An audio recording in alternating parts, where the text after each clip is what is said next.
Cameroon's economic capital, Douala. My name is FON QUINTER, and we begin today's newscast with External Relations Minister Lejeune Mbela's outing at the United Nations 76th General Assembly, where he reassured the international community of a gradual return of peace in the crisis-hit northwest and southwest regions of the country. Minister Mbela cited some of the measures taken by government to ensure peace returns to these English-speaking regions of Cameroon. Get details of his outing in the following report.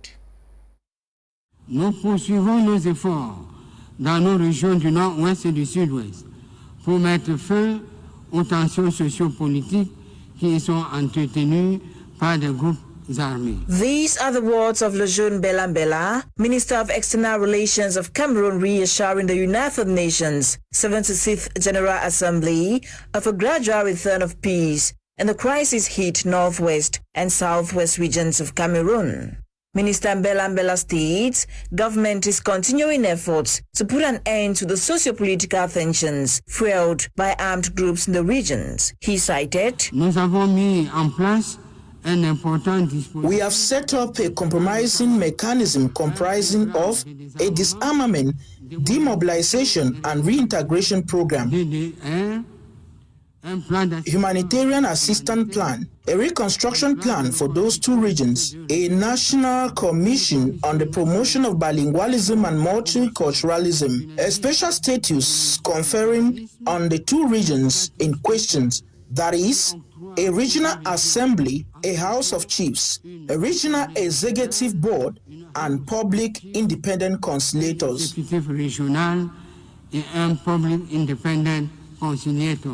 To External Relations Minister, the strides were possible thanks to the major national dialogue organized in 2019. Those sporadic acts of banditry are still recorded. However, security forces have been deployed to protect the population. Our defense and security forces have been deployed on the ground to protect the population and their property with professionalism and respect for human rights. Addressing the international public at the UN General Assembly in New York, Mr. Mbela called for solidarity in the fight against coronavirus, multiple conflicts, cyber criminality, maritime piracy, migrant strategy, biodiversity damage, growing terrorism, amongst others. From September 21 to September 27, 2021, heads of states addressed the General Assembly following the theme for the 76th session, Building Resilience through Hope to Recover from COVID-19, Rebuild Sustainability, Respond to the Needs of the Planet, respect the rights of peace, and revitalize the United Nations. Now, alleged rigging of CPDM local elections aimed at reorganizing the basic organs of the party pushed some militants in different parts of the country to protest. NOLINGA visited some of these instances and put together the following report. Violence, corruption, discrimination, favoritism, and to the apex, vandalism are some irregularities that have characterized the ongoing reorganization of basic organs of the ruling political party, the Cameroon's People Democratic Movement, CPDM. As caught on camera, militants of the grassroots organs of the political party can be seen exchanging blows with their comrades over these issues. Most shocking of these scenarios is the abuse of national integrity by the disgruntled militants, an aspect highly preached by the party's barons and baronesses. With the razing down to ashes a public structure, supporter pulling out pistol against comrade in the center region, thugs destroying ballot boxes in Sangmalima and Bangantei, irate supporters barricading the Yaoundé-Bafoussam highway, supporters on the other hand exchanging blows in the city of Douala, black magic feared as headless fowls have been found in front of the party's house, and a commission head who escapes lynching while taking refuge at a gendarmerie posts are just a few captions on the front page of most newspaper outlets to describe the state of affairs in the party. The situation, which has caught media attention, has had political analysts diagnose the real cause of the problem, besides the alleged rigging of results to be the leader of that party has been driving their militants to a mirage, thinking and preaching democracy. When you see what is happening 36 years after, That's not democracy. Just to tell you that if that party still stands what it is today, it's simply because maybe the president of that party is still alive. But if these behaviors aren't curbed, Barrister Tamfu Richard predicts a gloomy future ahead. The days ahead are very blurred, and seeing the barbaric nature of the militants, the hostility, we may disagree or we may not want to maybe go in for an electoral process, but when you decide to put down public buildings, you decide to maybe carry ballot boxes, they are not different from those who have taken arms. Meanwhile, the ongoing reorganization of the ruling party has been termed a celebration of democracy. Globally, what is happening with the CPDM nationwide is a celebration of democracy because you can see how free the process is going. People are free to elect whoever they want. You don't see Yaoundé coming down, and fresh elections are organized. Nonetheless, Tilarius Atia adheres order still needs to be maintained by the top administrative officials. Administrative authorities, the GOs, the SGOs, and governors, they have the responsibility to maintain law and order. And going by the bylaws of the party, perpetrators of these acts are not necessarily militants of the party. Atia once more. So much might have been misconstrued in the process, and people have gone out of control. But I want to assure you that all those who carried out acts of vandalism are not CPD militants. While this is coming up to the lamplight, it is expected that such grievances be curbed in the days ahead. Our pupils of Government Primary School Eyenge Edina Subdivision, Southwest Region of the Republic of Cameroon, now have a befitting structure to facilitate the teaching and learning process. The structure was renovated by the Rapid Intervention Battalion B under the framework of the Army and the Nation Student Journalist and Internship. Tamo Manuela tells us more.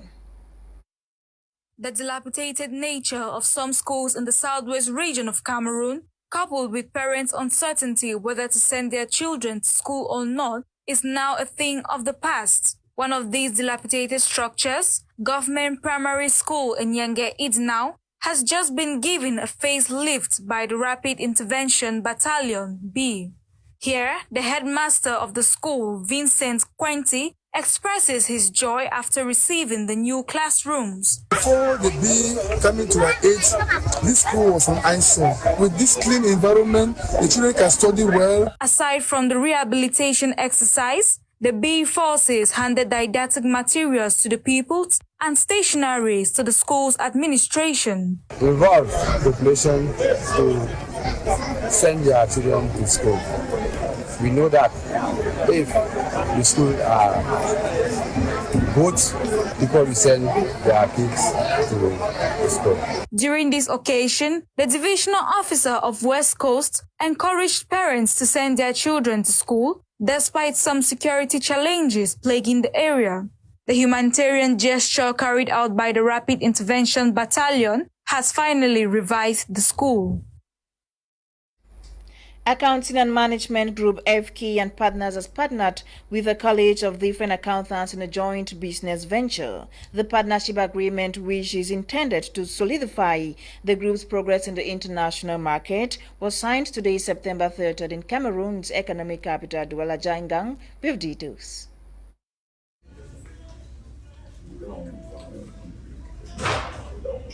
This is the moment that sealed the partnership agreement between FK and Partners and the College of Chartered Accountants.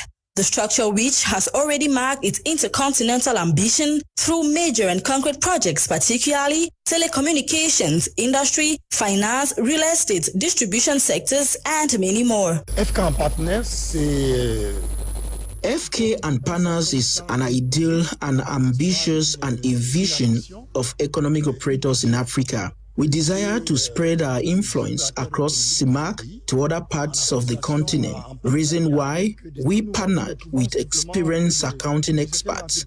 We want to set a level of professionalism that is not common amongst African enterprises. We want to show that Cameroonians and Africans can merge to build great firms, allowing them to evolve in the domain of management.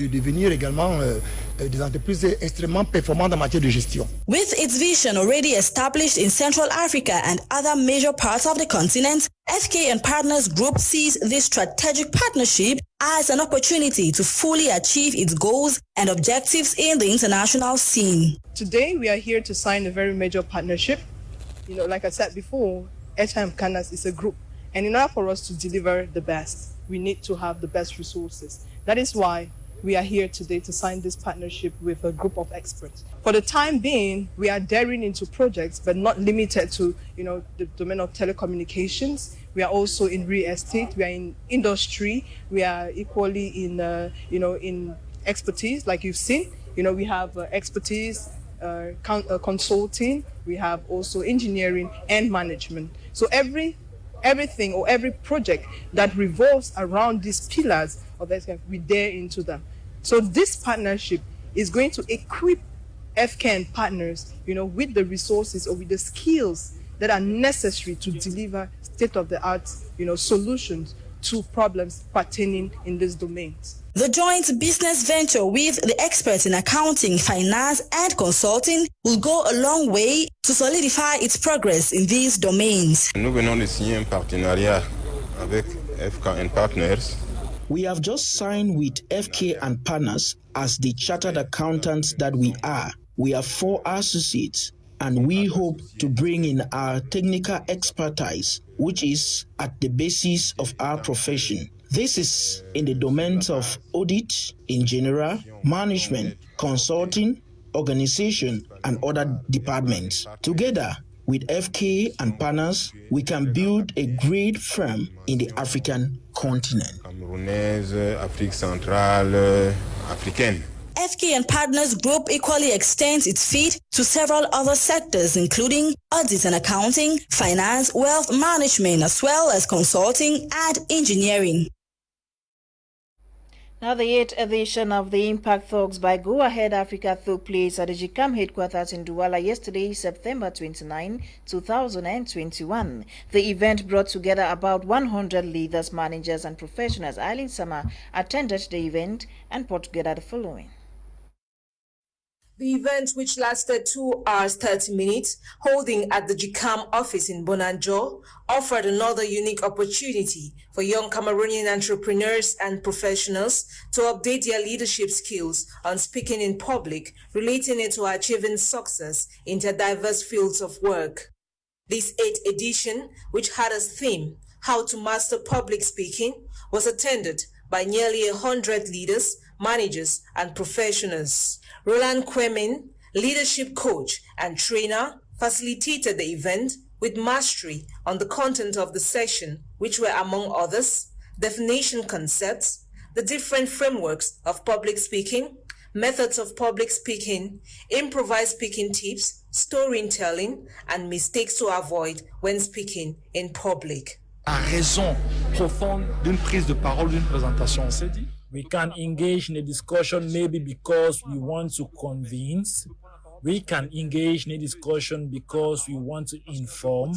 We can also engage in a discussion because we want to educate, implying that there are many reasons why people can decide to engage in a discussion. We gave ideas on what to do each time we are given the chance to improvise or to do an impromptu speech at a birthday party and also at a baptism ceremony, what to do and what not to do. You can be called at any time to make a speech. I personally used this occasion to project a video of myself talking to 10,000 Japanese delegates. It was all about storytelling, creating and talking about the death of my father, who wanted to pass some of his values to his grandson, who is my son. At the end of this amazing session rich in fun and engaging activities, the participants learned to master appropriate speaking techniques that inspire action, the communication methodology that will guide and engage their audience towards their goals, as well as express themselves in a spontaneous and convincing way in order to convey their ideas. This participant expressed his satisfaction. It has not been easy as a show host. I have been a show host for a while now, and attending this event was just like a breakthrough in my life, because during this event, I discovered that being a show host is not just about making money, but it's also about connecting with the people you meet. I am really grateful for everything that I learned here, because I know that It will help me to improve my job as a show hoster. And it will also help me to become a better public speaker. So thank you very much to the organizers of this event. I appreciate and I believe everything that I learned here will be helpful to me. J'apprécie énormément les techniques qui nous ont été transmises pour qu'on puisse être de meilleurs orateurs. It is worth noting that the next rendezvous will be on Tuesday, October 26, 2021 at Jikam Bonanjo, starting 6 p.m. for the 9th edition under the theme, What to Do When You Don't Know What to Do. To religious news, Christians of PCC Honeycomb Congregation Down Beach Limby have been called upon to make Thanksgiving a daily habit. The call was made by the parish pastor, Reverend Mokoko Samuel, while officiating a Thanksgiving launching ceremony in that part of the country. Details with Kuma on the way. Christians of the Presbyterian Church in Cameroon, Honeycomb Congregation Down Beach, have expressed gratitude to God with an annual Thanksgiving launching which took place at the Church House No. 1 Down Beach. Thanksgiving is a period in the church's calendar where Christians give back to God to show gratitude for what He has done in their lives as individuals, families, and the church community. Preaching from the book of Deuteronomy, chapter 26, verses 1 to 11, the parish pastor of PC Down Beach, Reverend Dr. Mokoko Samuel, called on Christians to make it a habit to thank God on a daily basis and to acknowledge Him as their creator, the one who provides, protects, and preserves them throughout the year. The Fako South Presbytery Secretary cautioned Christians not to behave like the rich fool in the Gospel of Luke, who forgot to acknowledge God but rather trusted in himself.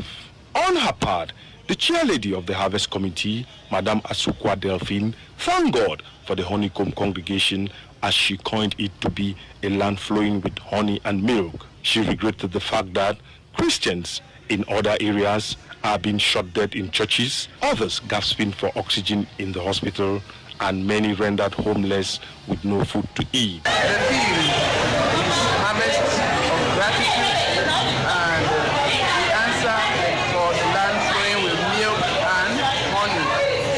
Because when it comes to harvest in the Presbyterian Church in Cameroon, it's a period that we as Christians, we turn back to our Almighty God, tell Him thank you for the things that He has been doing for us, and even the things that He still to do. So we think that it was necessary for us to turn back to the Almighty and say, Papa, thank you for giving us this opportunity to be able to talk amongst the living this day, to be able to move about, and to be able, above every other thing, to worship Him in His house. The harvest was launched by 8 chief launches, followed by various groups such as CMF, CWF, CYF, The Session, choir groups, amongst others. The harvest is expected to round up on the 5th of December 2021.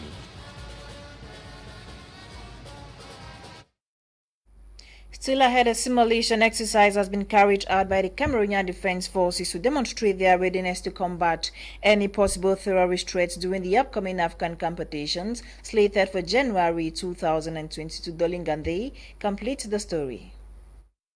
Simulation exercise to portray the readiness of the Cameroonian Defense Forces in combating any possible security threats during the advanced Afghan Games begins with the demonstration of terrorists storming a stadium, opening fire while taking hostage some spectators and personalities during the Games. In this case, confusion and panic abound. The security disposition is immediately set on motion to free the hostages and arrest the terrorists. Negotiations are made to free the hostages, but failure to comply may take another twist. The hostages are freed and the terrorists arrested, while the injured are immediately evacuated for medical attention and the dead taken to the morgue. After this phase, forensic evidence is an integral part of the investigation procedure, and that's when the scientific police comes in. With this demonstration, it is clear that the defense forces of Cameroon are ready to deal with any possible security threats during the upcoming AFCON 2021 Games scheduled for January 2022.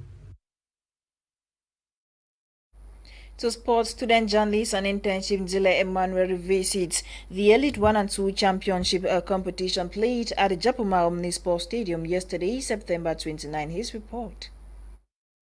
Yesterday, September 29, 2021, in a clash of titans, Coton Sport of Gara thrashed Apaches of Fou, a Yaoundé-based team, obtaining a 3-1 win. This win will add up to the palmarès of Coton Sport, making it a 60th time they win the Cameroon Elite 1 title. The Japoma Omnisport Stadium saw the boys of Coach Suleiman Abubakar disgracing Apaches of Fou. The 3 goals which came from Francis Belling, Maru Saibu, and Tommy Alami. This ensured the Cotonese and made them have a dominant lead on Apaches. Leonardo Ngwet scoring the lone goal for Apaches. Not to forget that the both teams showcased a spectacular football match. Coton Sport, which obtained a penalty at the 30th minute, which gave them their opening goal. A penalty which was finally transformed by Francis Belling, a score that will end the first segment of the game. The second segment, Coton Sport of Gara continued to dominate, and it finally paid off when a magnificent cross from Tambi Alami to Maru Saibu,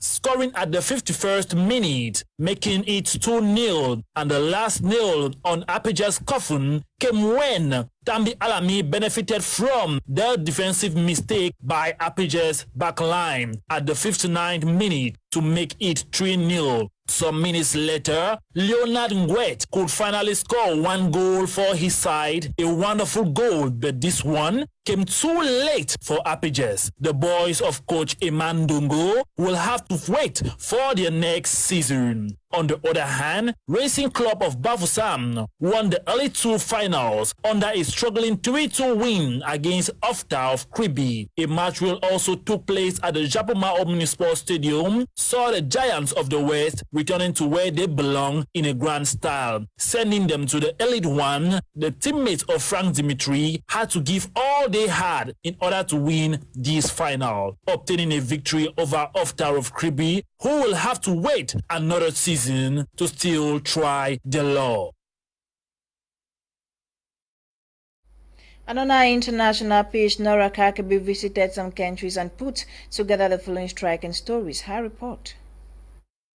In touring the African continent, we begin in Ivory Coast, where prosecutors say they have launched an investigation into a prominent minister who had been accused of rape by a young woman. The probe focuses on the Minister for Reconciliation, Kwadioko Namberteng, who also contested last year's presidential election. The prosecutor's office said the young woman filed a complaint with the police. An investigation is underway and that Berteng had filed a suit against her for libel. In an audio message disseminated on the internet recently, an Ivorian Cameroonian artist said she had been forcibly taken to Divo, a town 200 kilometers west of Abidjan, where she was raped. And a brief stop in Nigeria says the Supreme Court is yet to rule over the controversial value-added tax collection. A legal practitioner and tax administration expert is urging the state government to create other means of generating more funds. According to the experts, as a federal state, each state should be encouraged and allowed to engage in positive competition. Reports say Rivers and Lagos states are currently involved in a legal dispute with the central government over the collection of tax in their states. The Supreme Court is yet to produce a verdict. Businessmen and women complained that they do not realize the benefits of the tax they pay. Worse still, their economy is so bad. Still in Africa, Algeria has started producing the COVID-19 vaccine developed by Chinese firm Sinovac, with production expected to be 8 million doses a month. Prime Minister Ayman Ben Abderrahman attended the launch of the production process at a factory in the eastern city of Constantine. The Prime Minister has praised the country's pharmaceutical industry, saying it is a big achievement. He said the firm making the jabs was so far the only African company to be licensed to produce the jab. Nora Kakebi's tour around the African continent concludes the 6:30 p.m. edition of News on My Media Prime Television. My name is FON QUINTER. Primer comes up just after the news with Kum Leonard and his team. Stay with us. Thanks for watching and good night.